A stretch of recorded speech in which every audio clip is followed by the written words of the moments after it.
はい、いて座の皆さんこんばんは。アストロカウンセラーの田原です。いつも動画のご視聴本当にありがとうございます。今回は6月後半の星の話とタロットリーディングをさせていただきます。よろしくお願いします。私毎月月末に翌月の星の動きを見て、私が感じたことをメッセージとして LINE でお届けしていますので、公式 LINE へのご登録もよろしかったらよろしくお願いします。では行きますね。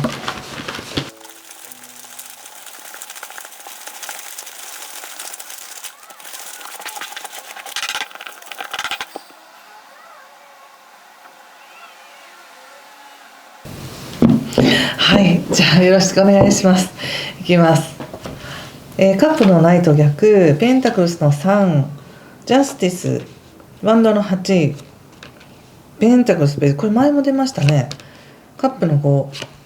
そして女教皇の逆ですね。気をつけることや対策がお月さんの逆とペンタクルスナイト逆、はい、そしてオラクルは吊るし人の聖地ですね。なるほど。とっても今とにかく人間関係が濃い時なわけです。これ前回の前半の時でもお伝えしたんですけれども、引き続きまだ後半も特に21日ぐらいまでっていうのはとても強いです。で、別に21日過ぎたらなくなるわけではないんですけれども、特にそこが強調されているということなんですね。で、さらには、ちょっと先に星の話をさせていただいてるんですけど、6月の15日が新月になります。で、この新月は双子座で起こるんですが、いて座さんにとってはとにかく人間関係や人との関係性、交渉、契約内容、自分の人との関係におけるパターンとか、そういったことがとにかく強調されている。そこに気づきが起きやすいよってことなんですね。このもうオラクル吊るし人のが出てきた瞬間におーって思ったんですよ。要するに自分が見ているその人との関係性がもしかしたらちょっと違って見えるかもしれないっていうことなんですけど、ちょっとこれ後で説明しますね。とにかく6月15日っていうのがこの日のエネルギー自体は何を追求していきたいですかとか、どの方向に自分を切り替えていきたいですかとか、もし自分がそのまま沿った方向にいるのであれば、さらにその方向の中でスピードが増しますよとか、もっと奥まで深く入れますよみたいな、そういった動きの速いエネルギーなんですね。で、この動きの速いエネルギーをいて座さんは誰かとの関係性や交渉や、販売でもいいです。営業されてる方とかであれば、とにかく人に会ってそれを受け入れてもらって契約結んでみたいな、そういうふうに使う方もいれば、別に契約とか一切関係ないという方も、人との関係の中で自分が気づくことがある、得られるものがある、何かひらめくみたいな、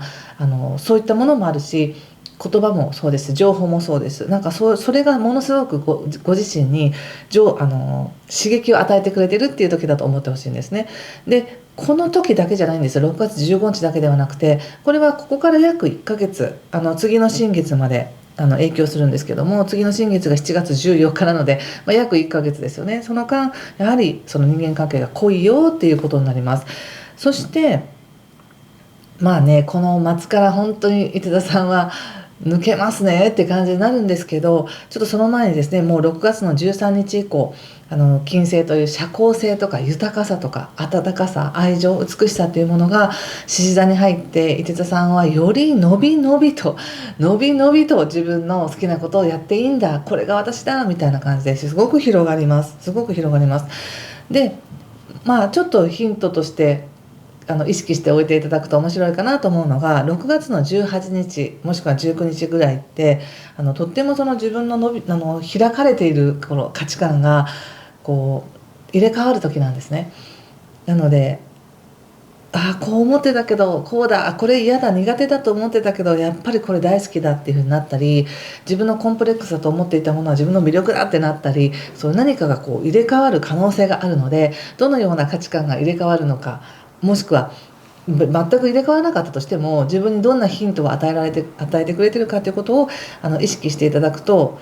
有意義に過ごせるかなと思います。そして6月21日からね、太陽が蟹座に入るので、縁の下の力持ちというか、バックグラウンドに回って一生懸命やってあげますみたいな時期になる方もいらっしゃるかもしれないし、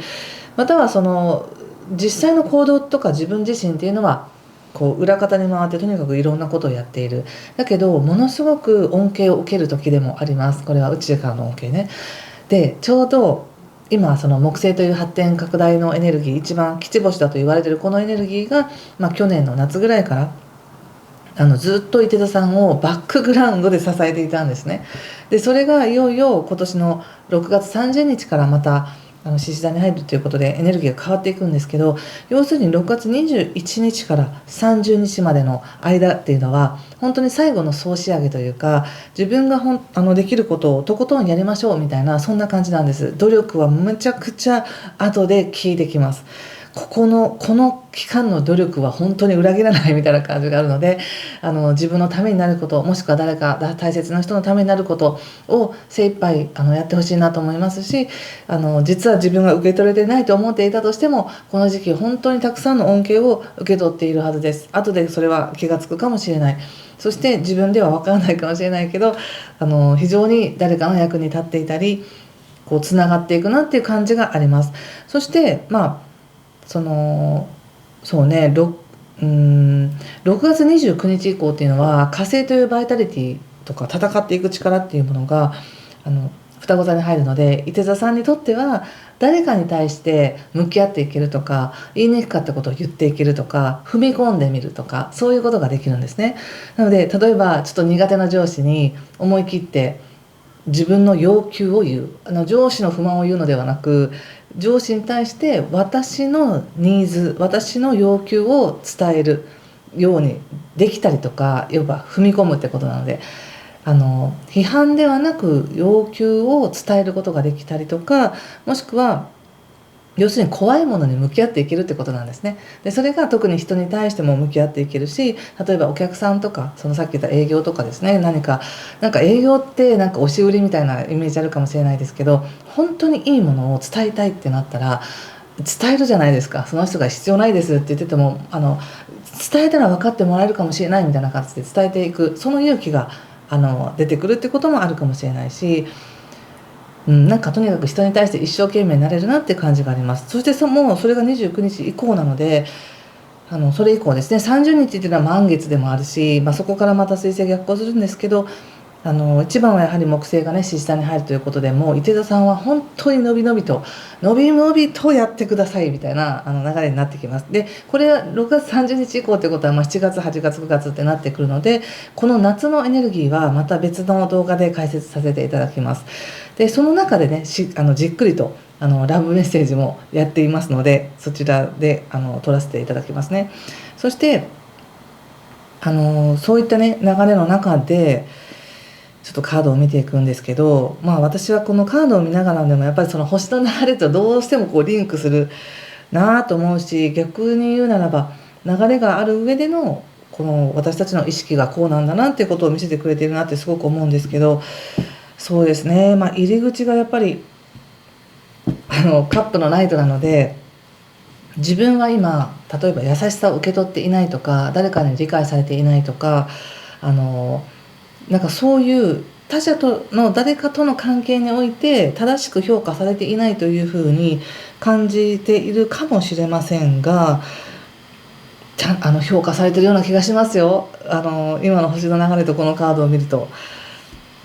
自分はそう勘違いを受けている、誤解をされているというふうにご自身は感じてるかもしれないなっていう感じですね。ただもうちょっと大きな視点で見ると、めちゃくちゃ評価されてる時ですよっていう感じがあるので、はい、そして、気をつけることも特にないというのは変な話なんですけど、おそらくこれだけ人間関係が濃くて関わっていけて、そこで学びもあるってなると、実生活において人と関わるチャンスがあったり機会が増えるんじゃないかと思うんですね。これはプライベートでも仕事でもどちらにおいてもです。でその上でやらなきゃいけないことがたくさんあるとか、対処しなきゃいけないことがたくさんあるとか、いろんな人の話を聞いて自分は何なんだろうみたいな思ったりとかっていうのがあるのかなぐらいで、でも基本的にそれは本当に微細なもので、どちらかというとやっぱり人と関わる上でのメリットとか恩恵の方がやっぱたくさんあるんですよね。たくさんある。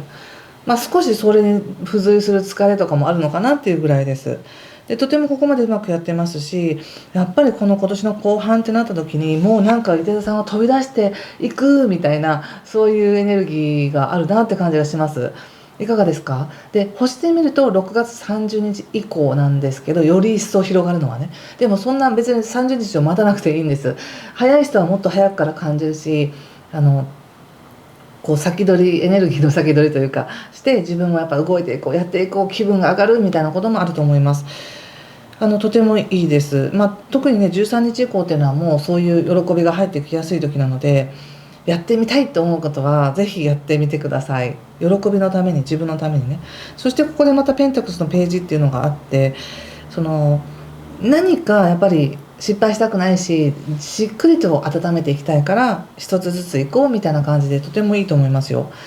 でも確かに何かを持っている、ここでもやっぱりペンタクルスのペ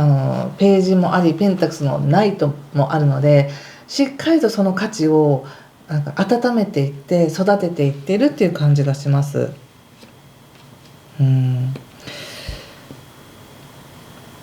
そしてその後ですね、カップの5が出ていて女教皇なので、気持ち的にはめちゃくちゃ晴れやかとか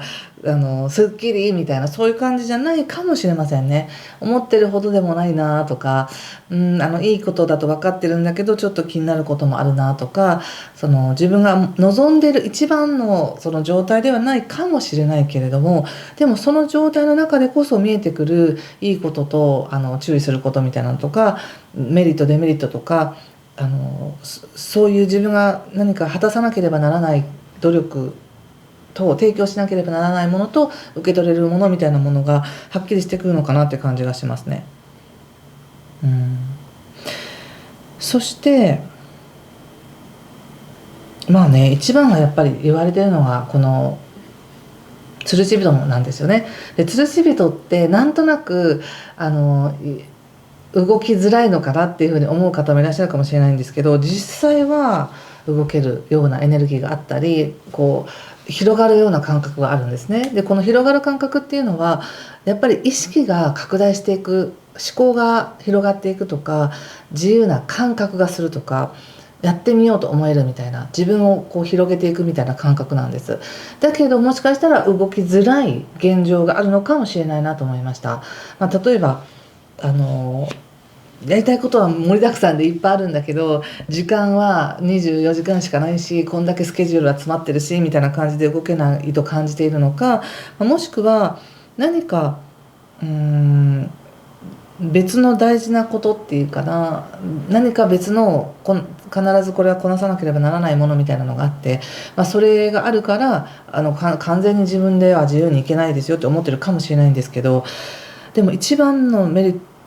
言われてることっていうのは、このカードの一番の重要な意味っていうのは認識の誤解なんですね。認識の誤解ってなんか難しい言い方ですけど、要するに自分が何かを間違って見ているかもしれないということなんです。でこれって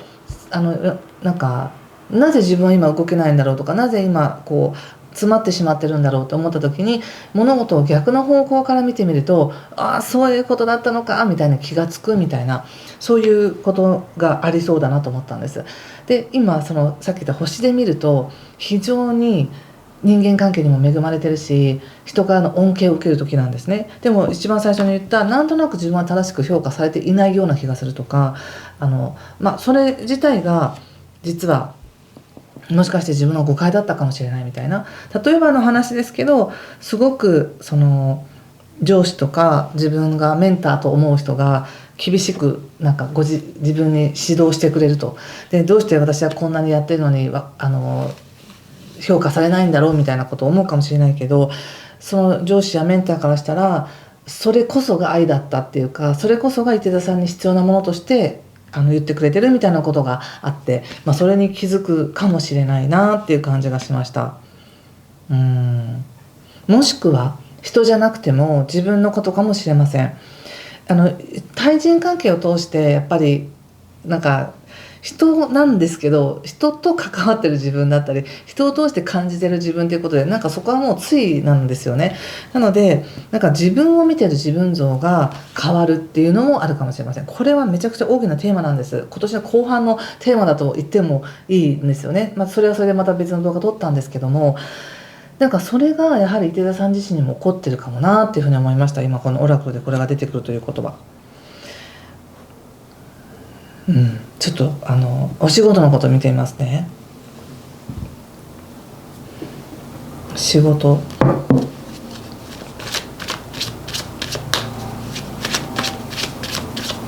何か要するに足かせのように感じてることがあったとしたら、そこがヒントだよみたいなことなんですね。足かせだと感じてるかもしれないけど、実はそのことによって気づくことあるんじゃないかなみたいな、そういったメッセージというふうに感じました。そしてさっき言わなかったんですけど、この注意することでお月さんが出てきてるっていうのは、お月さんの逆位置なので、心配していたことが晴れてくるっていうことなんですね。何か誤解していたことがクリアになってくるとか、もうこうかなって不安にモヤモヤっとしたものが霧が晴れて真実が見えてくるっていう感じなんです。ちょっと仕事見ます。フール、ワンドさん、ワンドのクイーンということで、お仕事に関していい形でなんかちょっと力が抜けてるなって感じがします。悪く言うと開き直るみたいなことかもしれないんですけども、でももういいやみたいになるようになるでしょうっていうような、なんだかその開き直りみたいなものが結局未来を開いてるというか、未来のなんか可能性につながってるみたいな感じ。力を抜いて自分のなんかもうこれですからっていう形で力を抜くことによって非常につながっていく未来があるっていう感じもあり、それによってまた改めて自分の力を思い出すっていう感じがありますね。やっぱワンドっていうエネルギーのカードが出ているので、ワンドっていうのは特にお仕事とか生きていくこととか、何か情熱を燃やすっていうことに非常にいいんですね。なのでお仕事、もしくはお仕事だと思っている役割に関して自分の情熱は出していけるよと。でもそれってなんか役割と思ってガチガチに固まってやるのではなく、肩の力を抜いてシンプルにやるからとてもうまくいくみたいな、そんな感じです。ちょっと人間関係見てますね。もう人間関係濃いからこそあれなんですが、ワンドさんまた出ましたね。ワンドさん、太陽、ソードの7ということで、やっぱりねこれです。これ太陽なので、やっぱり人間関係でこの太陽が出るとよっぽどいいってことなんですよ。よっぽど池田さんは池田さんらしくいてほしい。それが周りの人もちゃんと分かってるよってことだし、そういうふうに自分を照らしてくれる人が周りにいるのかもしれないし、その人とこれから関わっていくのかもしれない。でワンダノさんっていうのはなんかここから進んでいくよみたいな見通しが明るいとか、とてもうまくいくなこの流れだとっていう見通しを立てるっていうものなんですね。これ仕事でも出ました。人間関係でも出ました。ということはやっぱりそういう流れの中に池田さんがいるっていうことなんですよね。ただ最後にソードの7っていうのも出てるので、なんとなくその自分が自分らしく明るい方向に行こうと思うとちょっと気を使う人たちもいるみたいな感じでしょうか。なんかね、やっぱり本当に何の手放しでも何の心配もなく手放しで進んでいくというよりは、やっぱり気にかけてあげたい人もいるとか、気にかけてあげなきゃいけないなと思ってしまう人との関わりもあるのかなって感じがしました。でもやっぱり池田さんはあれですね、ちょっと次の動画楽しみですよね。7月からの流れがね。でその前の調整期間として自分の中で何か思い込みがあったり、あともしかしたら違う風に見てたとしたら、それは全然修正できるし、本当の恩恵に気がつくよっていう感じのメッセージだなと思いました。はい、ちょっと最後にもう一枚オラクルカードを引いてみます。もしここまでのメッセージ何か伝わりましたという方は、いいねボタンやチャンネル登録やコメントで教えてください。ではいきます。池田さんの6月後半、これかなこのカードどうですか。このカード、これはね、とにかく感情的に、いやこれ本当に気をつけたい。要するに誰かのこんだけなんかいい時だったり人と関わることがある時にやっぱりネガティブな情報だったりとか人の顔色を疑いすぎると引っ張られるんですよね。なんかそのことに注意してねっていうふうに言われてます。自分の感情は自分で処理するっていうかきちんと自分のいいところを見ていこうとかネガティブになりすぎずに自分を否定しすぎずに自分の本来持ってるその大切なところを見ていこうっていうのがいいのかなと思いました。はい、ということで今回もありがとうございました。またすぐにお会いしましょう。失礼します。